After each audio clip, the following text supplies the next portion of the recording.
बौद्धरू गड़िला train जिलार गमनागमन क्षेत्र में जोड़ी है आउ एक विकास फंद। वीडियो कॉन्फ्रेंस माध्यम सबुज पताका देखाई शुभारंभ कले प्रधानमंत्री। बौद्धरू भुवनेश्वर और पुराना कटकरू बलांगीर गला प्रथम ट्रेन।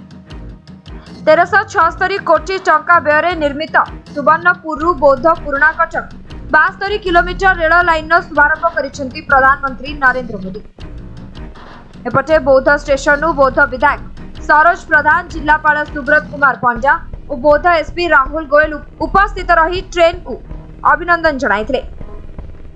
प्रथम पर्यायर 4टी रेल गड़िब। 2टी साप्ताहिक एक्सप्रेस ट्रेन बौद्ध भुवनेश्वर और बौद्ध संबलपुर एवं दैनिक भावे गोटे एक्सप्रेस भुवनेश्वर सोनपुर और अन्यटी बलांगीर सुवर्णपुर पैसेंजर ट्रेन गड़िब।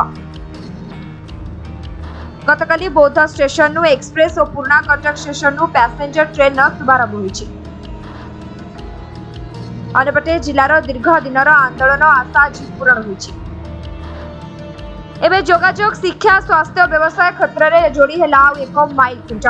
आज जिला पाई एक खुशीर मुहूर्त जहाँ इतिहास रे एक विकास अध्याय होई रहिबो। आज ये मुहूर्त रे साक्षी रहिबा पई हजार हजार जनसमागम एहार मुक साक्षी पालटिछंती बोली बौद्ध विधायक सरोज प्रधान कहते। बौद्धरू सुजित कुमार महाराणा का रिपोर्ट, समय लाइव।